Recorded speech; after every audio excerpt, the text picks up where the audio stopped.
Well, I was just like, I'm going to do 6 months where I'm just not going to exercise. I basically said I'm not going to do nothing. And it was this moment of bliss in my mind. Did that for 6 months. I got to 122 kilograms quite quickly. Don't laugh. I'm talking about my trauma. See, men. We got the 25 days. I hustle, I verbally hustle. We got the 25 days. I hustle, I verbally hustle. We got this. Welcome to the Imperfect People Show, brought to you by Yams. AKA Yams the Great. AKA Yams the King. AKA get your chinos out. He's not wearing chinos. Wearing chinos. He is there, just green chinos. Trousers. He's got chinos. trousers. Don't worry about that. Freestyle what you are. What's your AKA? I hate it. Setch the Black Star. AKA. The Ghanaian Black Star. AKA. Dan. Very good. See, that's all I needed from you. So we're building something here. And I want to talk about something that happened to me recently. My work, I found out about the show. Oh.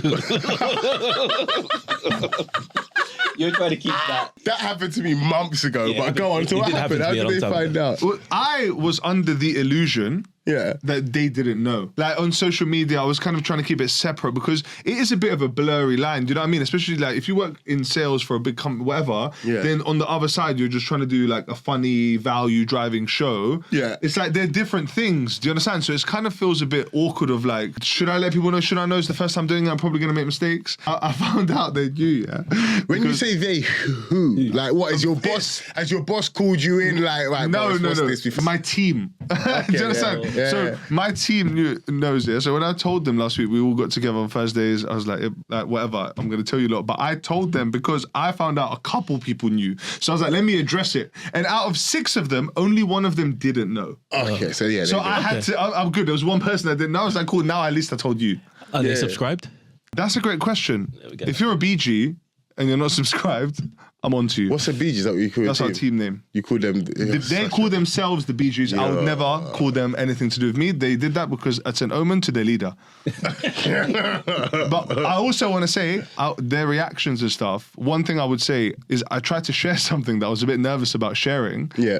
And it ended up being quite nice. Like, their reaction was so nice. The first thing they all said to me was, why don't you do this for sales? And which is funny, well, you lot will get into about. But my answer to them was, because I was trying to keep those 2 things separate, I think if I did it in sales, it would have kind of merged them too early than maybe I was more comfortable with. Do you know? I want to try and get this to a place quality-wise where when I start doing the sales stuff, it can look really good and make sense. And I think we're still investing, developing, improving, figuring out all that great stuff. My work found, I say my work found out, when I said my boss, I told my boss. But someone just found it on TikTok, which was good because I thought the algorithm was working. That's how they got me. That means someone popped up and then they saw me and then it was this was time ago. Was it the opinion, unpopular opinion? No, it was the quiz. So the first ever short we pretty much ever filmed. Yeah, they found that on TikTok. And then obviously they're sharing their boss. They just found their boss answering questions about Star Wars on TikTok. Like, do you know what I mean? So they're sharing it amongst each other. And then to be fair, my morning huddle, someone, I think Glenn raised the fact that I got the Darth Vader question. And I was like, oh, what's that? And it was like, oh, Dan's got a podcast. You know? I was like, do you know? And they're like, oh, what's it called? I said, you'll never know. I said, if you Get find them it, to subscribe, bro. How many people in your company, bro? No, Come on, let's find it. I would go opposite way. But people have found it. They've seen it. People message me, I watched the show, blah, blah, blah. I've taken all the content and so on. So it's good. It's like I've always said with the show, it's like, who actually cares? Obviously, when you first find out, you're like, oh my God. But after that, what's the big deal? Yeah. It's not a big deal at all. What's the big deal? So that's especially also the message it spreads is one that's consistent with what I always share my team team, around like, you should have like your work life pattern, all that stuff, your social relationships. But a very important part of your life is having some form of passion where of course. You're doing something that pours into you and it feels value driving for you. And I think so many people in my team heard that message from me, but might have been thinking, you say that, but what are you doing? We've got the founder of Maambo, Linda, here with us today, special guest. That's a round of applause. That's a round of applause. Thank you for coming along. We're so happy to have you here. It actually came about kind of organically, this collaboration. I think we put up a post. We were discussing mental health, especially men's mental health. You guys liked our post, and I reached out, just had to have a conversation. Then there was a couple of meetings had in between. We've had me and Dan have had our Maambo sessions as well. So can give maybe some feedback on that later on in the show.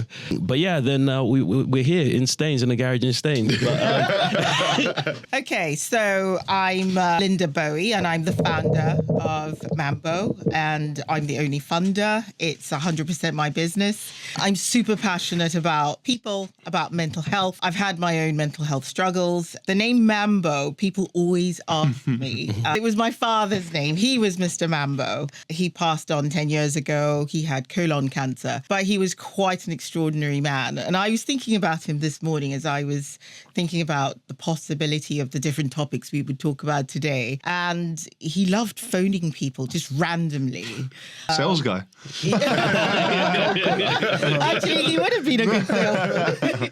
But he would just randomly scroll through his phone and stop at a certain name, and he'll say, I haven't spoken to this person in a long time. And he'll just call and say, how are you? What's going on? And at the time, I obviously didn't really appreciate what he was doing because I was a kid.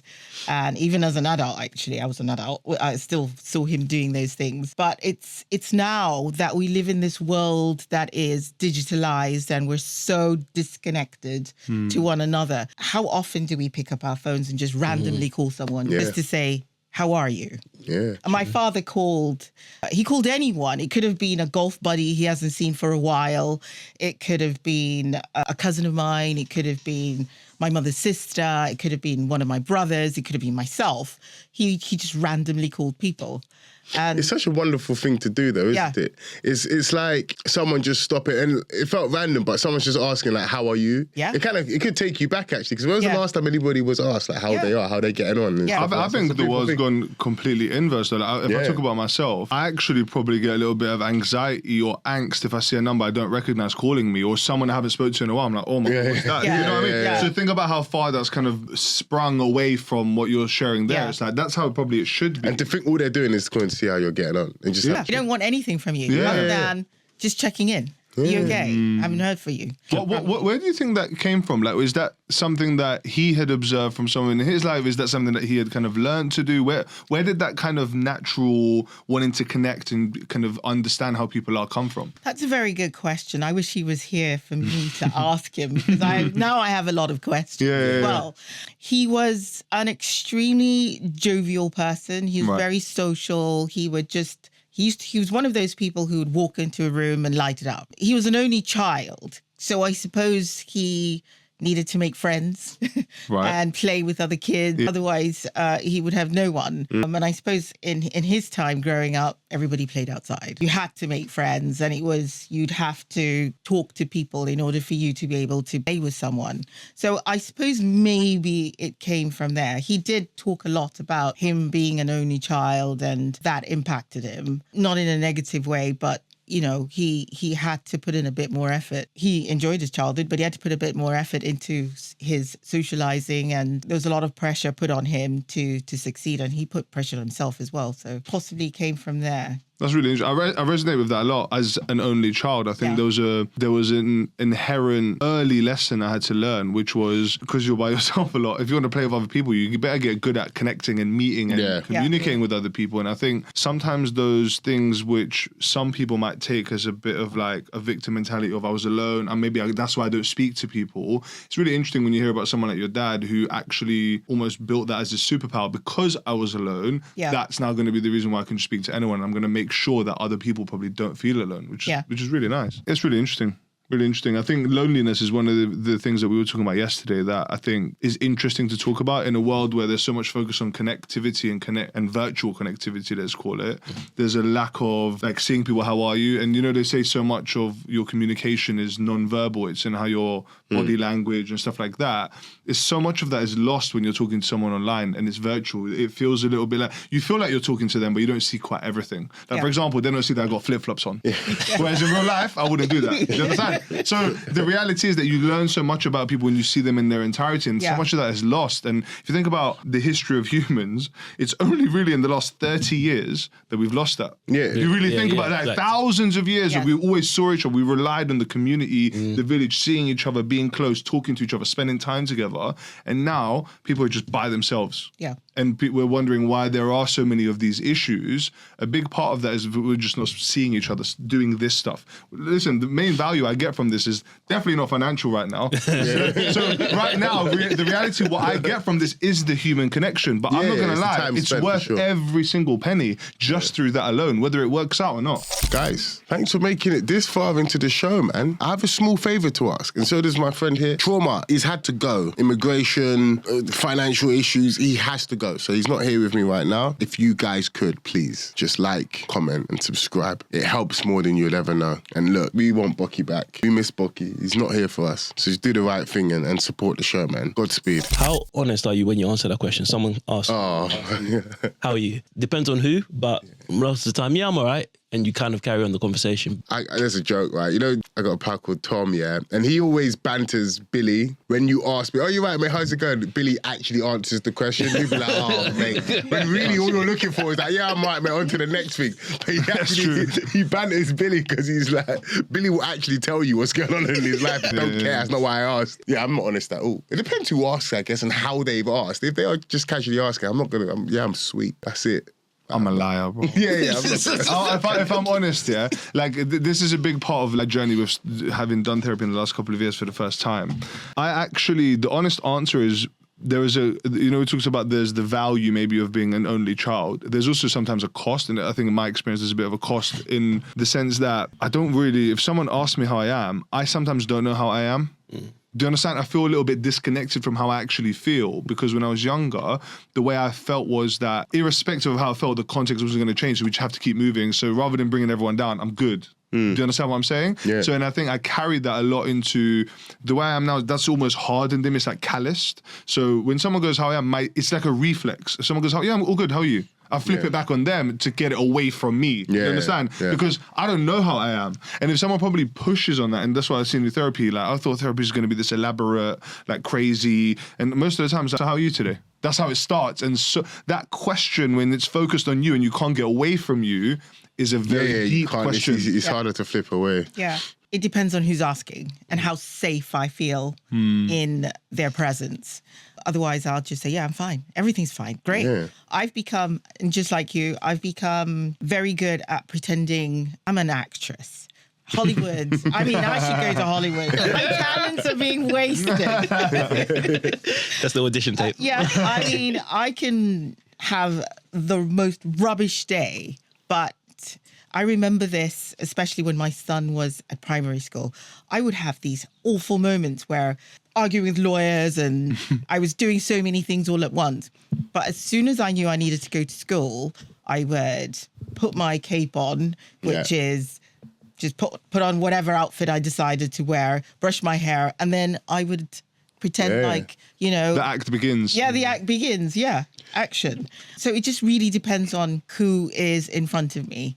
But touching on what you've said, a lot of us have become conditioned to pretend everything is okay. And then you get used to doing that. And then you disconnect with your feelings. 100%. So it's very common. Yeah. That's what I was going to even ask you. Is it an act, though? Or is it like you just described? Is it just what you've become used to? It's not even an act at this point. This is literally what's required to go out and do what I need to do. Yeah. So, I think we've coined it now survival mode. Yeah. When you're constantly in that survival mode, you just don't have time to stop and breathe and connect with how you're feeling and what is really happening, because you're just moving on to the next thing and the next and the next. Yeah. But isn't there something about the way that the term is called survival mode that almost makes it sound brave if you do it? Yeah. So it reinforces people to try and be brave. And I think part of what I've struggled with sharing is that it works. Yeah. Like in so many ways it did work. Obviously there's costs and the ways it didn't. Yeah. But through my life, it was like, because the context at the beginning was so brutal, I think I've just been like, oh my God, I've come from there to here. So if I just keep doing this, where could I take this and what could I do? And how did I get there? Resilience. Yeah. Hard work, discipline, all those kind of things that I think I learned those lessons as a child. probably as some people are learning them as an adult. Yeah. Do you understand what I mean? It's almost, it was drilled in at such a young age that it robbed me sometimes of being a child because I was just like, I had to be like that. Yeah. So now, as soon as I have free time, what do I want to do? Just be a baby. I want to play games. I want to eat bad food. And because I think at that time I couldn't do that. I was always on edge, moving, all that kind of stuff. Yeah. So I think it's interesting. How do you overcome that then? If it's positively reinforced in your experience of life, how do you then become better at sharing? I don't think it needs to be, at sharing. Yeah, how do you become better at answering the question of how are you? Okay. I don't know. Do we need to get better at answering the question? Yeah. Do we need to be like Billy? Do you think? 1 second. Elaborate, please. Educate us. Because this is lad chat, right? We don't need to get better. Do I need to really, we do need to get better. Yes, I think we do need to get better. Men, women, we all need to get better at answering that question because life is difficult and it's hard because so many of us are busy, especially when you become an adult. Life takes over your job, you've got kids, you're moving, so many things are happening all at once. You don't have that time to, I mean, you guys hang out quite a lot, but a lot of people don't have that. They see their mates maybe once a month in that for a short space of time. Maybe they'll go to the pub. Maybe they'll go and watch a football match. Yeah. They might be on the phone, maybe for a few minutes.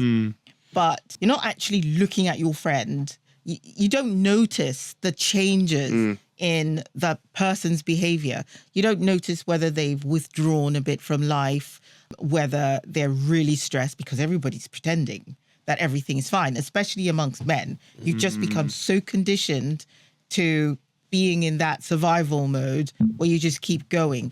But if you spend time together, if one of you withdraws, I bet you would notice that there's a change. Something's different. But when you don't see each other that often, 100%. I definitely, I really isolate from people when I'm struggling. Yeah. And that's probably the worst thing I do. It's quite dangerous to isolate because it's like, when you isolate, there is zero chance of it getting better. Yeah. Whereas at least when you see people, it might not be better, but when you're seeing people, you feel better. And that's the net benefit. Yeah. Do you see what I mean? I think it's a massive issue. I really struggle with that too. Because also in that as well, it's like everybody's living life and going through their own traumas, but some of these things are shared and or common. Yeah. So you share these things and you have these conversations with something. Actually, before you know it, you're receiving advice or support or guidance or from someone who's been through it or currently going through it. So it's literally a problem halved.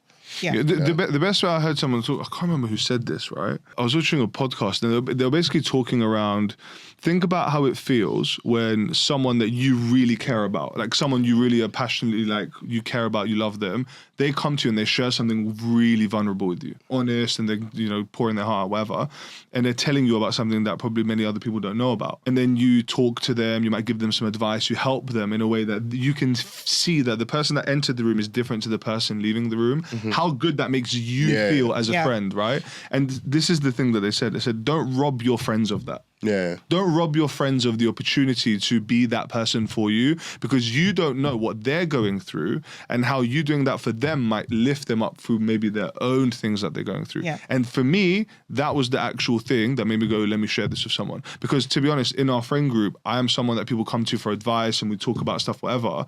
But I had never really given the people the chance to give me the same back. And to be honest, I'm really happy I did because I think it's helped me through many difficult situations and it continues to.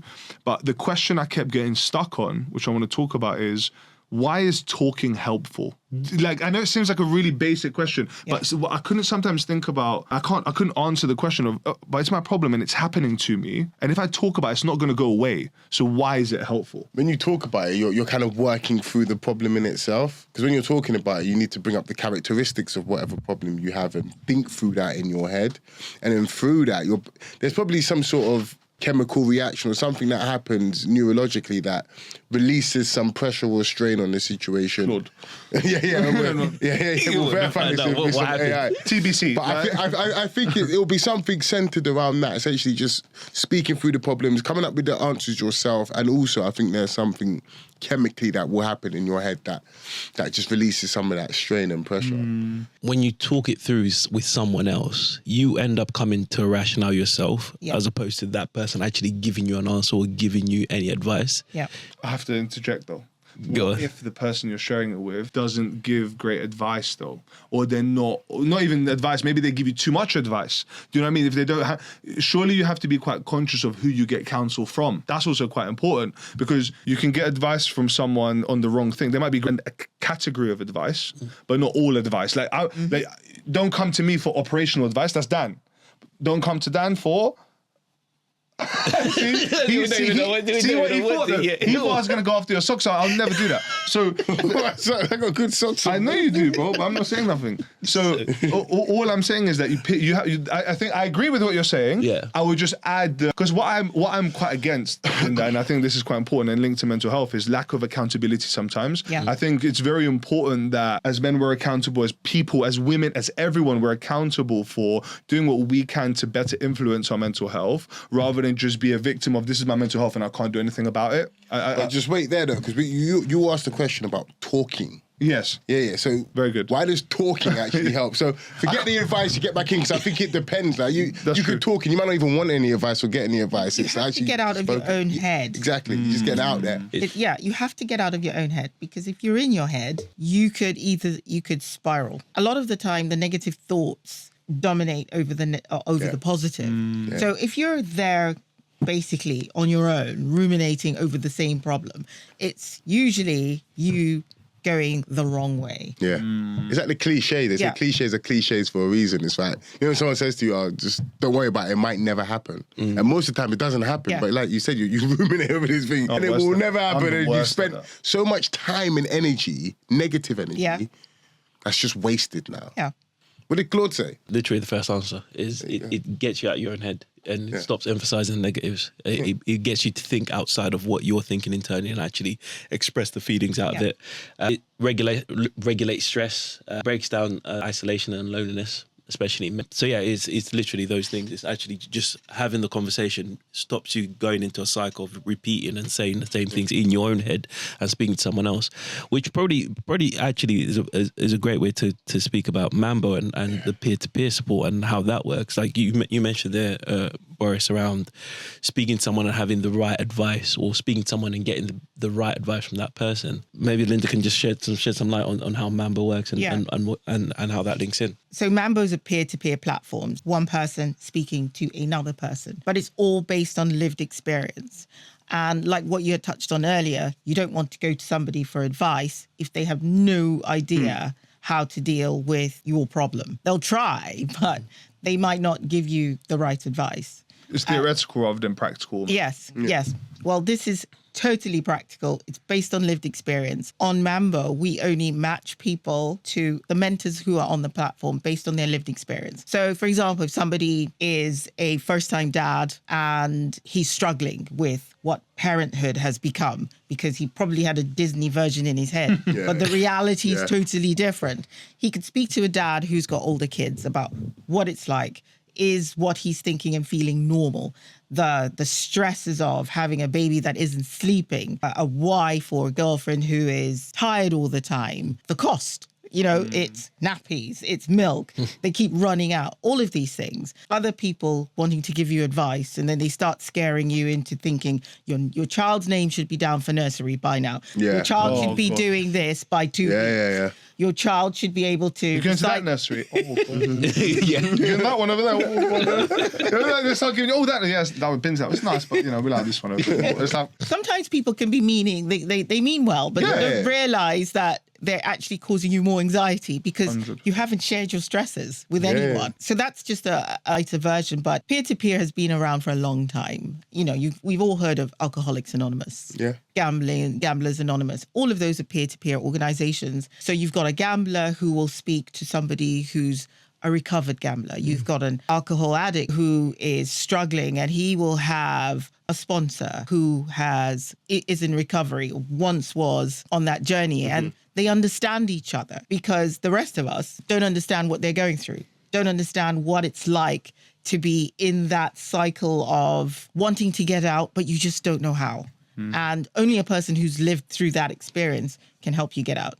So on Maambo, we connect people based on that. So it could be anything. Somebody going through a divorce. It could be, we've had people who are undergoing chemotherapy, and when they go to the hospital, there's nobody there with them So they're on their own. So then they call and they'll speak to somebody who's already had cancer treatment. It could just be anything. We've even had people who've had a promotion at work, but they don't want to tell their friends and family because they're jealous. They call us and we're like, yay, well done. We celebrate with them. They can get out. So we celebrate with them. That peer-to-peer part is something I remember from our first conversation. You told a story that really resonated with me around why peer-to-peer was so important to you. Yeah. Would you mind sharing it? As I said earlier on, the name Maambo came from my father, who was Mr. Maambo, and he was diagnosed with stage 4 colon cancer. He was quite a unique man, and I'm not just saying that because he was my dad. So when he was in hospital, he would always walk in very well dressed, like he was going for a board meeting,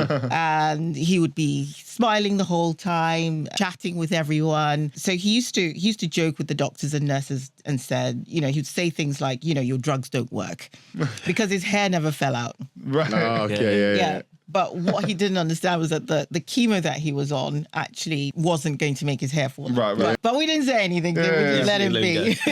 And so he used to joke a lot. But there was this little boy who was there during one of his chemo sessions, and he was sitting on a chair. He had his drip, his IV in, and he was so sad. He had lost his hair and he had these big blue eyes, and his parents were struggling with being in the chemo room. They went out for a coffee and this boy was in there on his own. And he was about 12. And so my father saw that he was on his own. So he pulled his IV and went and sat next to him and, and started talking to him. And he said, well, at least the drugs that they're giving you work. Your hair's falling out. Look at mine. Yeah. Mine is still here and I'm waiting for it to fall out. So whatever they're giving you is working.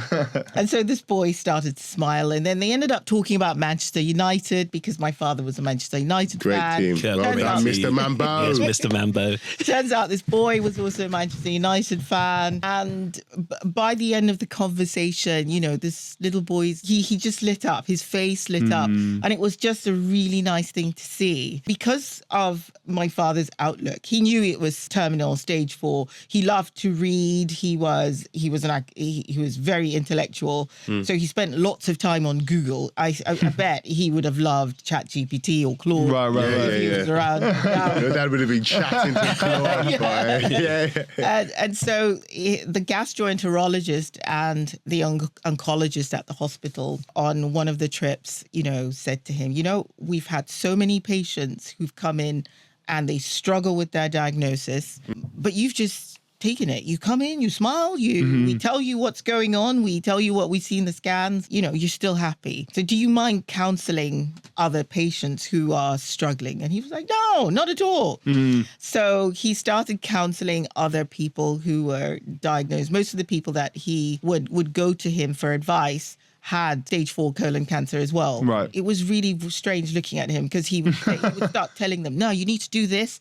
You need to get some fruit. You need to start taking smoothies and all the things that he was reading online. And he would tell people, it's going to be okay. Don't worry. It's going to be fine. Yeah. So that was it. And that was my first, at the time, I didn't really appreciate just how great his help to these people was. It was later on when I started thinking about mental health and looking at this that I realized that was my very first experience of seeing it happen in an extreme case. Yeah, for sure. That's a beautiful story, and thank you for sharing that. That's so nice.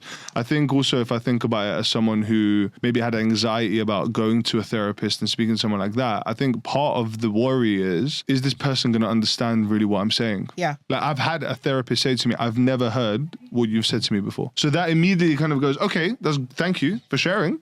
But that doesn't make me go, am I looked after in this case? Do you understand? So I think sometimes, like, essentially what the kind of differentiator point of what the service you're providing versus traditional therapy is that peer-to-peer part. And for me, as someone who has maybe been worried about using therapy before, I think that's a massive thing that if that was available when I was looking for that, it would have really helped me, I think. Therapy is great. It really does have its place, especially in the clinical environment. But not every single thing that we go through in life nowadays requires a psychologist, 100%. A therapist. It's sort of like trying to break a nut with a hammer. You don't. You want to open it, but you don't necessarily need a hammer to open it. But people who are looking for an alternative and are not quite there or are afraid to go and speak to a therapist, but they don't have friends or they don't have a safe space, they don't have somebody who they trust with their secrets, can come to us and have a conversation about anything and everything. Right. Like I said, the guy who had the promotion, that wasn't a problem, but he just felt like he needed to share it with someone, and he just didn't trust his immediate environment. Yeah. Makes complete sense. It's interesting because you're talking about therapists. Sometimes you don't always need to go and have a deep dive and look so deep and talk to someone and go into your family, childhood and stuff like that. And I saw this like author, basically, Abigail Schreier is her name, and she was talking about the danger of rumination. Yeah. Like how sometimes constantly thinking and talking and like kind of scenario planning around your problems only makes them bigger. Yeah. And sometimes it's getting out of your body, exercising, seeing your friends, going to somewhere to eat, like doing something that excites you, almost is the thing that will help you come out of that. Even though it's not talking about it, it helps you in a different way. There's different ways of coping, yeah, right? So right now you're big on exercise and spending time outdoors and stuff, but religion's a huge one, right? That's been going for so long. So we talk about rumination. Growing up in my house, there was no problems. If I go to America, my arm or mum, I'm worried about this, don't worry, just pray on it. That is it. Just pray on it. You stop worrying about it. You stop stressing about it. And like we said at the start earlier on, it will probably never even happen. So in my house, that was the way to not ruminate over things. Literally, my mum would just go, don't worry about it, pray on it, or you'll be all right, you'll be sweet, just pray. Certain situations, you're like, no, that's not going to do it. Like, but in the end... I've got a science exam tomorrow. Like, I haven't revised. How can you pray? Like, but in the end, that was her way of doing it. That was...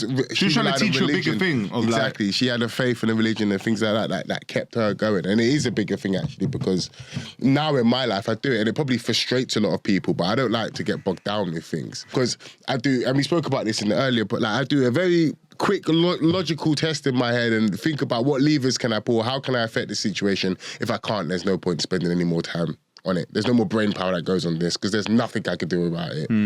So that's probably how it helped me in my life, I guess. It was interesting because what the reason I think I'm a big ruminator is if I reflect on my experience versus yours, we were constantly worrying about what the next thing was. Yeah. So I feel very sometimes, especially doing new things, I can feel a bit anxious about doing something weird, like going to a new dentist. But when I was younger, I was constantly moving house or going to a new dentist, and I just didn't like the moving. Yeah. So now as an adult, I'm like, I can see how that's transferred over. Yeah. But it's because my upbringing wasn't so like maybe laissez-faire, was just like pray on it and it'll be all right. It was just like, well, have you thought about that? What are you going to do about this? Yeah. And it's almost like the responsibility was placed on me to be consciously thinking rather than being a kid. Yeah. Hello, everyone. Thank you for making it this far into the episode. I wanted to use this as an opportunity to ask you for a favor, and one that genuinely would mean a lot to me. We have a very big, ambitious goal of one day freeing our families and ourselves and being able to completely live off of doing this beautiful show. And we want to be able to produce more content. We want to be able to produce better content for you guys. We really want to reinvest in the show to make it the best it can be. The one thing that you can do that would help us on this journey, and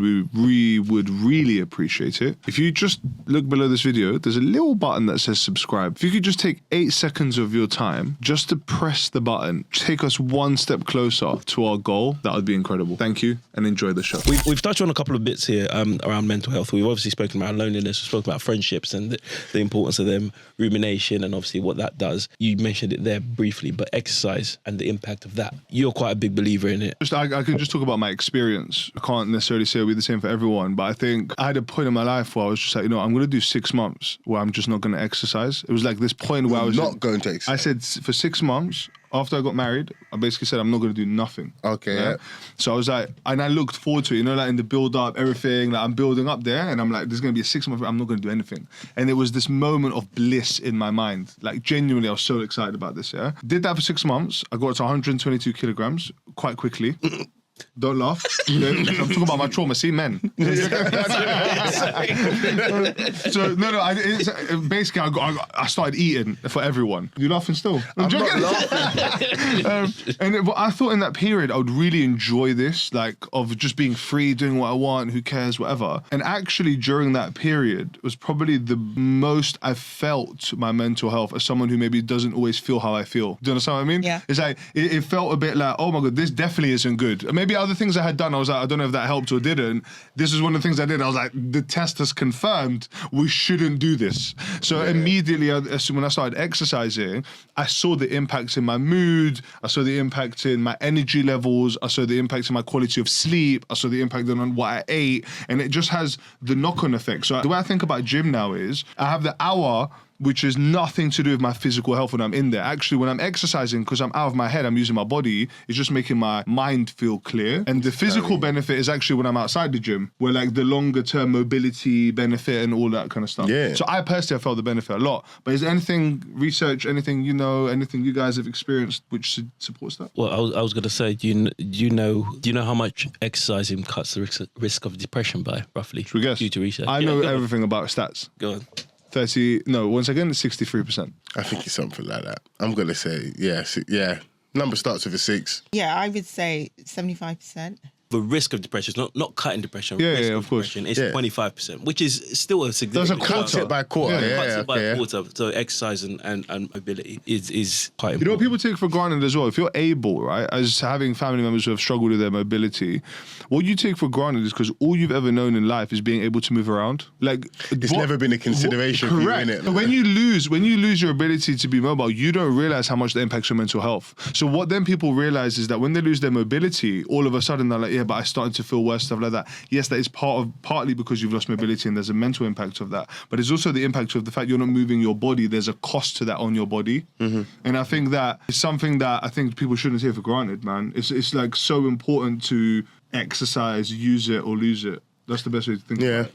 Yeah, I think the importance of just getting out and being outside and using your body, I guess. Because we always talk about exercise and gym, and that can be very daunting for people. Like going to a gym. I dumb it down in my head because I've been going to a gym since I was 15 or whatnot. But going into a space that's probably male-dominated, you're surrounded by things that you don't even know what they are. Imagine what other scenario you go into in life, where you're surrounded by metal things. You don't even know what they are. Yeah. Do you know what I mean? And it's such a daunting thing. But just for clarity for everybody, I think when we say exercise and stuff like that, it's not going to a gym and smashing weights or doing all these kettlebell things.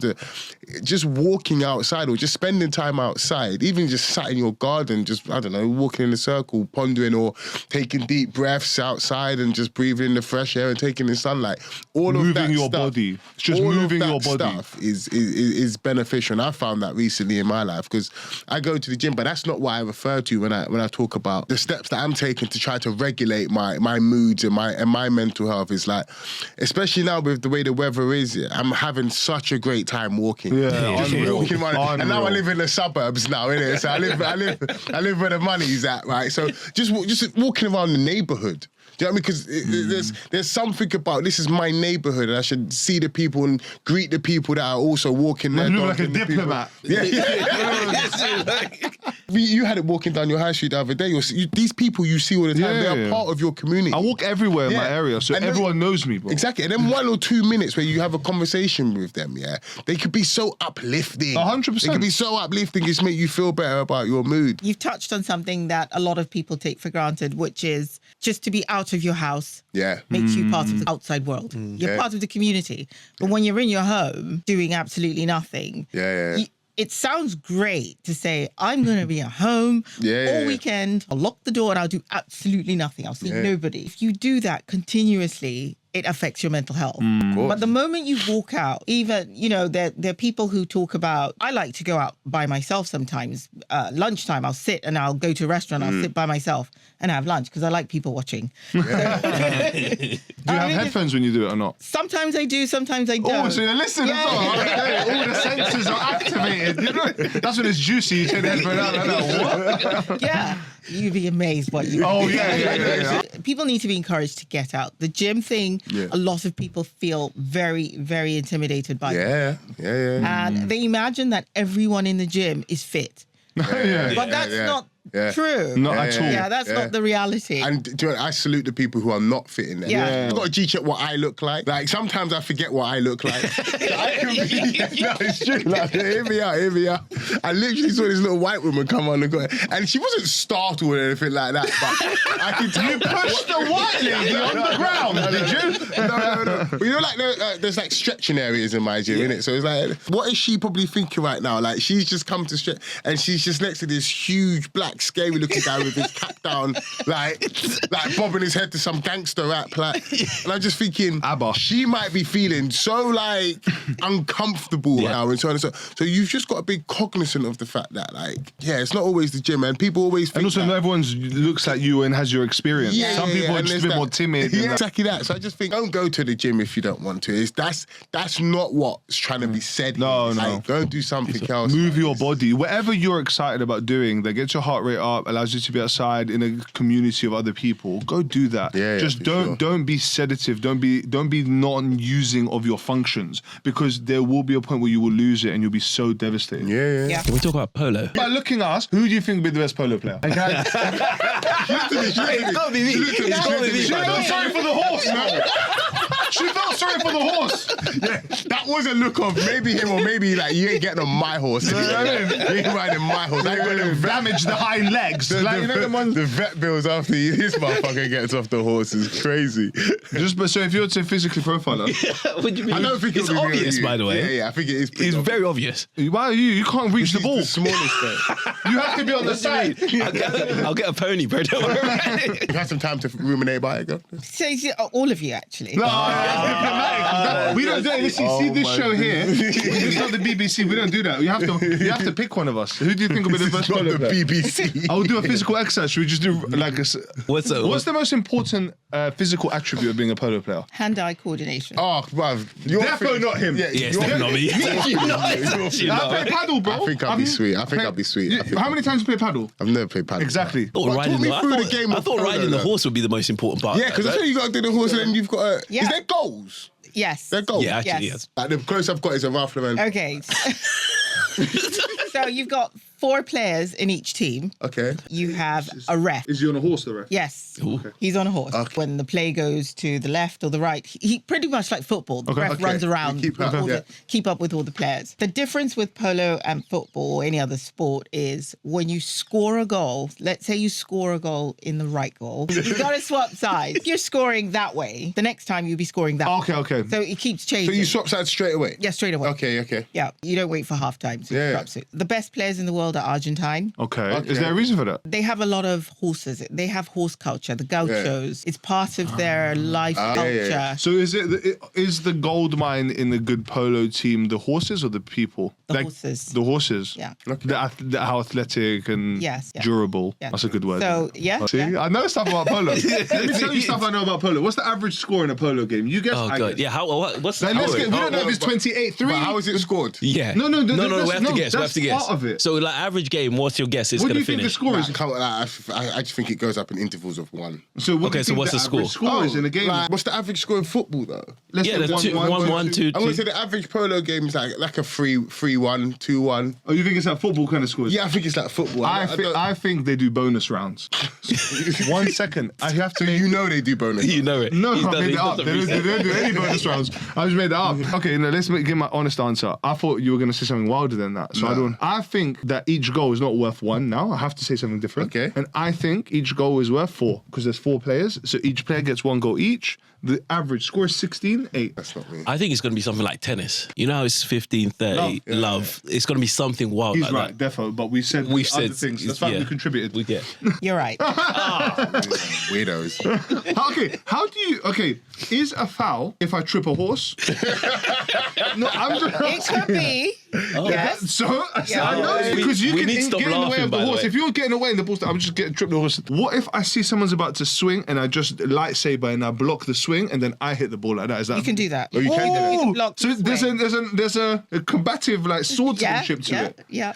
How big is the pitch? Yes, that's a good. It's about the size of 6 football pitches. Because these are horses running around, innit? So it has to be a big space. 6 football pitches, that's huge. Yeah. So this point you can't even see. Yeah. Is there a thing where at the half time or whenever there's an interval or something, people walk on where they play? Yes.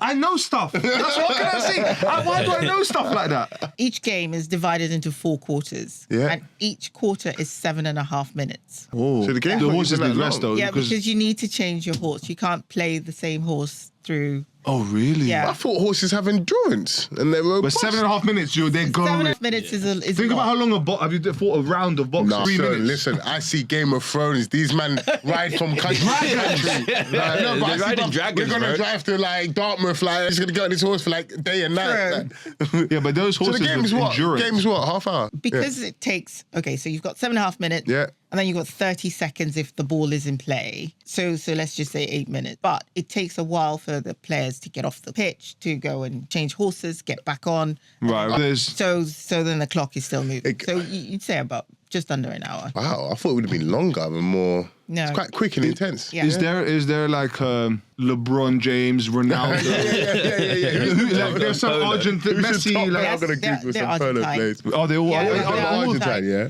You've got, so his name is Adolfo Cambiaso. He's the world's That's a solid name. best Yeah, player. yeah. That's a great name, Yes. isn't it? His son, who is 21 Good looking guy. You like.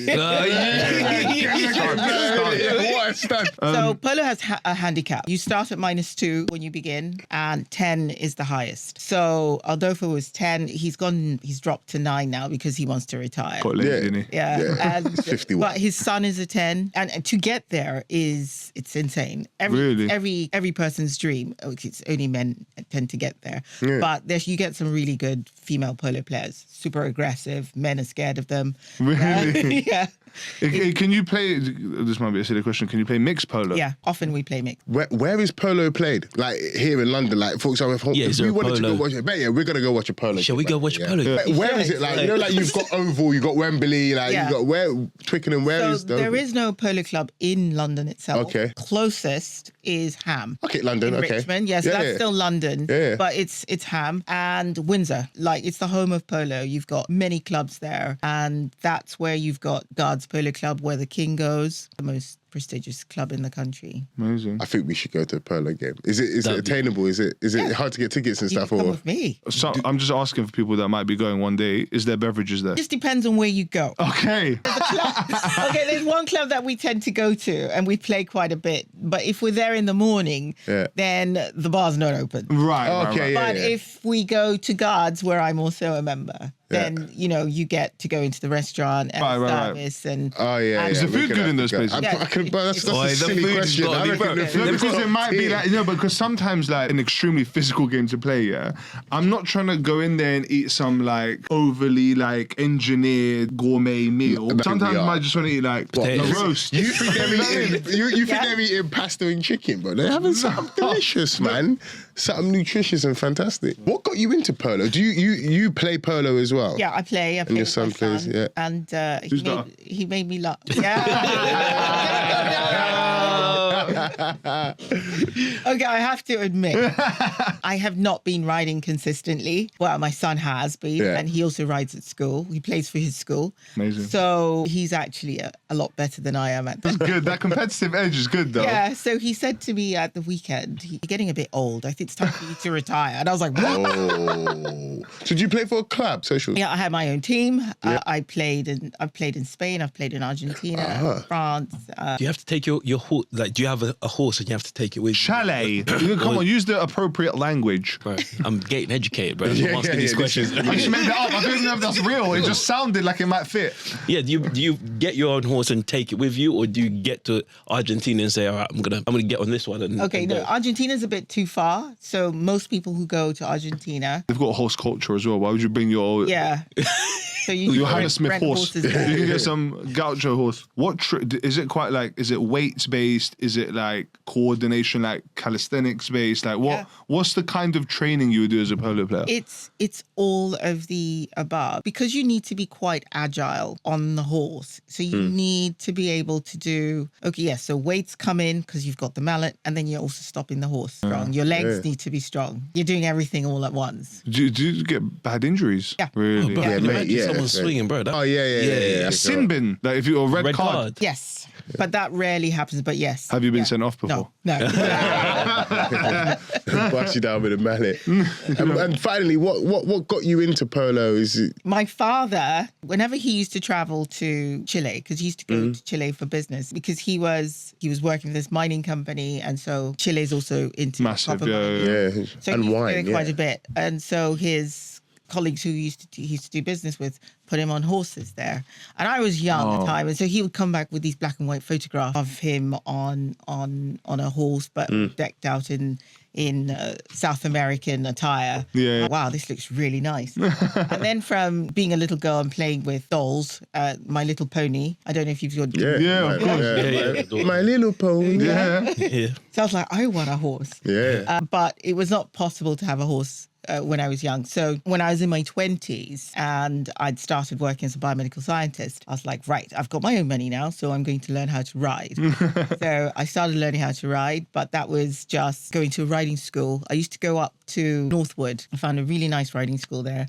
So I used to go up there. Then I had a friend from university who had horses, and she was playing polo. She got me into polo. And she was like, you can do this. And I was like, I don't think so. I just didn't think it was possible to ride a horse and hit the ball at the same time. When you do it the first time at the walk, you suddenly realize it's possible. Isn't that like there's so much in that experience of trying something outside your comfort zone, not thinking you can do it, showing yourself you can do it, and going, oh my God, what else am I capable of? Yeah. And the problem again, go back to what we were talking about earlier about people staying at home, not doing new things. They lose the evidence points of what they're capable of because they stop doing as many things. Yeah. You know what I mean? Because they're not trying to do new things. They just go within themselves, and it's like you forget what you're capable of, and you're capable of so much if you apply yourself. We should always be learning. Learning new things, achieving new skills, and doing some stuff. I've learned that recently, just to, obviously chatting with Claude and see it. No, but because Claude is like an enabler. It will tell you what you need to do. Do you know what I mean? So when you're able to just work through that, like, I made a website the other day. Like, I've done that before. No, not like. Not from scratch. Obviously, I've made using the website builders, but I made one from scratch, like through. What, coded and? Yeah. You made a Moonfruit and a Pixel website back in the day as well. Why are you laughing? Is that true? Is that like? I did. Yeah, I did make. You're always bringing up stuff. No, I was looking at something really interesting earlier. The stats show, the analytics show, 82% of people that watch our podcast are not subscribed. Guys, it's a simple click. It's a simple button. Subscribe. Click like. Share the video. Share it with one friend. We'd really appreciate it. Should we do some blind ranking for Linda specifically? So we've got a list of things that have a positive impact on mental health. I'm going to name 5 different things, and you're going to rank them blindly from 1 to 5 as I name them. So first one is regular exercise. Where'd you place it? 5. 5. Okay. Wait, is 5 good or 5 top or? Yeah. Sorry, one is most important. 5 is the least important. Okay, so 1. So Okay. exercise 1, sleep, quality sleep. 1. Redo. Yeah, 1. No. You have to rank it somewhere else. Yeah. Okay, Okay. 2. They're all going to be good, by the way. Yeah, They're you're all going to gonna be good as well. So One of them isn't Doritos. Okay, let's swap. Sleep is 1. You can't swap. You're locked in now. locked in. You got to be considerate. So think about these, right? Okay. Friendships and strong social connections. 1. 3. Just going in order. Saying it in order. Yeah. Mindfulness and meditation. 5. And then acts of kindness and helping others. 4. To be fair, that's quite actually nice. all right. Yeah, I agree with exercise. that. Yeah, I wouldn't like think that. What would you say is one that you lean on the most in order to regulate your mental health? Exercise. I hate it. I'm not good at it. I hate going to the gym, but it always helps me. Because afterwards, it's just Yeah. that dopamine hit. You feel like you could take on the world afterwards, isn't it? That's How the do beauty, you innit? how do you remain consistent with something you don't enjoy doing? I have to say, exercise has been a big challenge for me. And I have to set an alarm, and I have to get my gym kit ready. It's there. No excuses. And the alarm is by the door. Right. So it's not by my bedside. I have to get up. I have to go and switch it off. But by the time I touch my phone, I might as well go. Yeah, buy yourself some nice gym gear as well. Yeah, it's important to look. That's what I tried to do recently. Like, I should spend a bit of money on some of these stuff, do bits. It's good. I think another thing is just like not negotiating with yourself. I think before what I used to do is I used to say to myself, I'll go gym tomorrow, but I'll never say when. I was like, I'll go tomorrow. And then I'm like, I'll go in the morning and I'll go in the afternoon. Afternoon, I'll go in the evening. Let me just have dinner and I go after. No one's ever said that. No one said, let me have dinner and then go to the gym. And I was like, yeah, I'll go later. And I just never went. And now it's just like in my diary, it's non-negotiable. I go every lunchtime. Yeah, and I'll go to the gym closest to my house, so I ain't got an excuse to I can't get there. There's ice. Like I'll find any reason if I can. Ice. I have to remove any reason, and it's like, okay, this is embarrassing if I don't go. I actually get onto myself a little bit. Yeah, it's a non-negotiable in your day for sure. Maybe a couple of questions around the grind, where you are now. This is our garage and stains moment. This is the garage and stains moment. Do you want to take it? No, you take it, bro. That's the way to frame it, because we're in that moment now, but everyone's got that moment in their own journey. Looking back from where you started and where you are now. I would not have started the business. Okay. Now the garage and stains. But now it's the hardest point. I take it like now you're at the peak of it. I guess. Yeah. I mean, I'm an optimist and I take risks. I learned how to ski when I was 34. Then I started skiing black runs. I started going off piste and people thought I was nuts and I was like, this is great. Yeah. So I take risks. I'm not scared of taking risks. In my risk taking for this business, I made far too many assumptions that have come to haunt me now.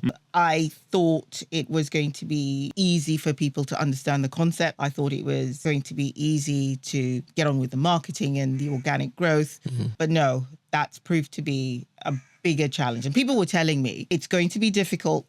Nobody has ever started from scratch, gone into the black within 6 months. I was like, yeah, whatever. It's gonna happen. But you have to have that crazy self-belief. Delusion. You need to be delusional about it, don't you? Yeah. It's hard. I could see that there's light at the end of the tunnel, right? It's just that the tunnel gets a bit longer. But there's light at the end of the tunnel. There's good days, there's bad days. I would say, I don't know if it's the same for you guys. Networking, having contacts has been one of the biggest and best things that have happened to me. Sure. I honestly don't know how anyone can start something without contacts today. It's very, very difficult to do that, but it's not impossible, especially now because we're so connected. So it just takes one person to believe in you and you can get it done. But it's hard running a business, being a mom. It's hard trying to maintain my friendships as well. You know, people invite me out, but because I'm wearing so many hats at this particular moment, I have to be disciplined. I have to I have to prioritize my business. My son comes first and then the business and then everything else. And so I'm turning people down. Don't mean to, but it's just that I just don't have the energy. I can't be there for everyone. Yeah. How do you... Prioritization is something that so many people struggle with. Like, I think sometimes that's where you get people kind of sharing feedback of feeling overwhelmed or like, you know, maybe sometimes prioritizing the wrong things. Because when there's so many kind of things that are important, sometimes people just go down to coping mechanisms and they start, you know, unfortunately going down quite dark pathways. How do you manage all of those hats in a way where, I mean, you've come to this beautiful garage and stains and you're like so lovely to all of us. And like, how do you manage to kind of keep all of that together when it does get difficult? I'm going through a difficult period right now, believe it or not. You see, this is the actress. So I'm going through this trademark dispute with another company. They want me to change the name. And I've said, hell no. It is clear bullying, but the way the trademark system is set out favors the big guys over the smaller people. But I could turn up and be the big guy in the room, you know. Really? We're not big enough yet, but we're going to go to some rooms. Not even that. I could just meet my man down in the alleyway and go, so what's this trademark situation we no longer have? You know, it's these little things. So I had a lawyer who was just billing me. And I thought she was actually doing something. Turns out, not really. So then I had to hire another lawyer. It starts to get to you. It becomes draining. And so back to your question, how do I reached a point where I have to say, okay, Linda, how are you feeling? This is feeling overwhelming. What makes you feel good in this moment? So if it's me canceling last minute that I can't go to a dinner and make small talk, you know, because I'm feeling overwhelmed and everyone's going to be asking these questions or they'll be talking about something and I won't be there. I won't be present. I'll be elsewhere thinking about, did I sign that document, or what's happening tomorrow? Because I ruminate. Yeah. And I try not to. So I have to try and bring down my anxiety. So I ask myself what feels good in the moment. If it's going out to get a single 99, that's what I'm going to do. If it's sit and watch trash on TV, that's what I'll do. If it's go and walk in the park, take the dog, walk barefoot in the park. I quite like grounding. I was introduced to grounding. I love grounding. I'm doing it to my son right now. It's so nice, man. Yeah. Then I just do that. I always ask myself, what makes you feel good in the moment? That's such a great piece of advice, I think, for anyone watching. It's like, if you're going through something difficult, check in with yourself. Like, how do I actually feel right now? Really, what would make me feel a little bit better right now? Yeah. That might be, like you said, eat crisps. It might be go see your friends. That's what she said, but that's you, man. I'm projecting. Eat crisps. Do you know what I mean? It might be whatever. If you want to get more crisps, get more crisps. You know what I'm saying? Like, you know what I'm saying? No, but that's what I say to myself. So that's why, if you see me eating crisps, don't ask questions. But I think that's great advice. Like, I think sometimes when you talk about mental health, or you talk about helping people, right? It can feel really like so big. How the hell do you do that? How do you approach that? And that advice of just ask yourself, how do I feel? And what can I do right now? The simplest, easiest thing that would actually might be just have a shower. Go have a hot shower, man. Just do it. It's just the smallest things. You don't realize how just moving your physical, doing something nice for yourself can completely change and just shift it by 1 degree, and now you feel different. And I think that's great advice for people, man. What have you learned? All the ups and downs that I've had previously have prepared me for this very moment where the days when it's overwhelming, but I know that I can cope. Yeah, that's the thing. That's the thing. Yeah, that resilience that we talked about. Yeah. Because this too shall pass. Everybody's going through certain life things, and one thing I always manage to blurt out while everyone's talking is like, it's just life, innit? It's just this is just another stage or chapter in your life that wasn't there a month ago or three months ago and won't be here in 6 months or a year's time. Yeah. It's literally just that. It's exactly what you said. It's interesting.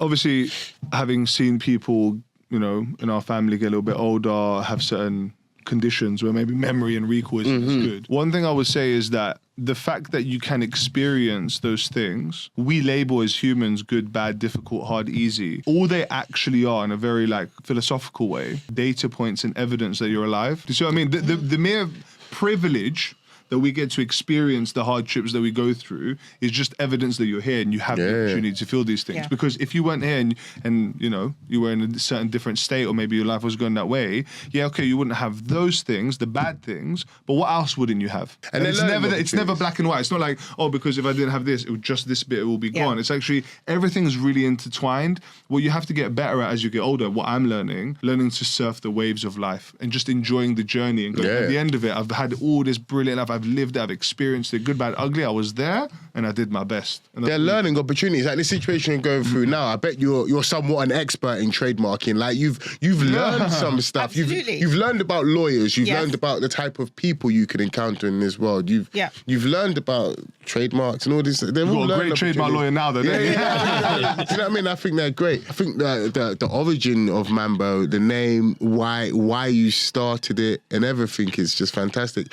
What do you see as the North Star? Like, what would you love Maambo to become and be in? Don't put a time on it, but just eventually. I think I would love to see people, you know, like having Maambo on their phones as a companion. But whenever times get hard, because we all need that, you know, when you wake up at 2 a.m. stressed and that thought just won't leave your mind. There's nobody to talk to at 2 a.m. Yeah. So if you've got that, I think for me, I can already see that I've helped people. It's really nice when somebody sends an email to say, oh my God, thank you so much for this. I had a great session and you've helped me out a lot. For me, it was always about helping people. Fulfilling, yeah. I found that in my session, because I was a little bit prepared for it. Something came out of it that is actually stuck with me now, and it's where am I taking my gratification from, and where will it stop? And why am I in a sense of, not emptiness, but I don't ever seem to get to a place where I'm fulfilled, be it material things or be it just deeper, meaningful things. I don't ever get to a place where I'm fulfilled, and I don't think I ever will. And I think my conversation with the wonderful lady at Maambo helped me sort of just understand that, not solve it. 'Cause I don't think I'm going to solve it. I just think it's the way I am. But I think it's just being cognizant of the fact that actually I'm always looking for the next thing. And that's not necessarily a bad thing. It's actually constant opportunities for learning, opportunities or growth, or to do different things and experience different things. So that's why I thought it was helpful, because we're not sitting here trying to get to the root of my problems and solve it. Actually, we're just going to talk through some sort of considerations that I had, and she gave me a comfortable space to do that in, so I can understand how peer-to-peer mentorship is so beneficial, because you don't need to arrive anywhere. But sometimes you're just validating that, other people have had this thought. Like sometimes when you're in your own head so much, you can isolate yourself to the point where you think what you're thinking is crazy. Yeah. And when you speak to someone who goes, no, that's fine, I've thought about that as well, and here's what I thought, and she's prompting it's stuff. Just like, you're just having a conversation. You kind of leave it going, like you said. I've known you for a long time. The fact that you're recalling it and you talk about stuff like it left something on you means that that's one session. Imagine you had 6 months worth of sessions, 1 year worth of sessions, or you just got to a point where, that Linda was saying, where you've used it so much, you just go on your phone, whenever you need a chat, you do it. It's almost like massaging the injury as soon as it comes in, so nothing can ruminate. Right? A lot of people have said, I thought I was crazy. I thought I was the only one, until they've spoken to a mentor, and then they're like, okay, now I know one other person who's been through what I'm currently going through. And then it doesn't feel so lonely. Yeah. Can I ask one last question before we wrap up? You've built something wonderful while juggling motherhood. As 3 husbands, parents, fathers, what's one thing that you tell us not to sacrifice as we're building this? Quality time with your children. Very important. They grow up quick. They do. I was talking about this yesterday, I spend a lot of time with my son. It's funny, yesterday he could tell that I was a bit stressed. So he said to me, you know what, when you go to bed tonight, I think you need to talk to me about your problems. Oh, wow. How old is he? How old is he? He's 14. Oh, yes. Yeah. And he's like, you never talk to me about your problems, but you should be talking to me about your problems. And I... what the hell was I doing at 14? You know what you think about it, bro. I was definitely not thinking, Mom, Dad, tell me about your problems. You lack emotional intelligence, man. I never said that to myself. I felt... It says a lot about the conscientiousness of your son at that age. So I said, well, just work is very stressful at the moment. It'll pass. So he went away. And then later on, as we were going to bed, he said to me, I was reading about how they deal with mental health in Sweden. Okay, because he's very... He's I wasn't even reading at 14. I'm 34, I'm not reading now. He said, parents in Sweden, when they're talking to their children, they ask them about their day. And if a child had a bad incident during the day, they'll say, okay, tell us what it is. Then one parent writes it down. Then they scrumple it up and they say, okay, that's that problem. Let's leave the problem for today. Tomorrow morning, when you wake up, tell yourself it's going to be a good day. So as he was going to his room, he said to me, tell yourself tomorrow's going to be a good day. Yeah, that was it. But spending time with your children. My son just says car. He's not there yet. I'm just a servant. Give him a break. Give him 12 years, man, he's not doing enough. He's not pulling his weight in the house. We need income. No, I'm joking. No, I'm joking. That's a brilliant story. We've had a very vulnerable, very deep, I think quite meaningful conversation about mental health today. But what I also want to remind people of is that we are also immigrant children trying to do something positive with our lives. And there's a very simple way you can help us. Just click on the button that says subscribe. It doesn't cost, it literally, how many pounds does it cost? It's free. £0. And it could change these 2-3 young children's lives and make our children's lives happier. Merry Christmas. Fulfilled. And also, guys, go and check out Maambo. Please. 100%. It's an excellent tool. Me and Yamba have used it. We took a lot of value from it. Linda, where do we find it on the socials and where else? The website is www.maambo, which is MAAMBO.co.uk. And we're also on Instagram, we're on Facebook, we're on Pinterest, and it's Maambo UK. And we're also on TikTok. Go and check it out for sure. Everyone needs someone to talk to. Ready? On that note, Linda, take us out. We've been imperfect. We've been the people. So close. Close enough. Close enough. But that's the beauty of it. We're imperfect people. Yeah. That's it. Merry Christmas. Merry Christmas. Thank you very much.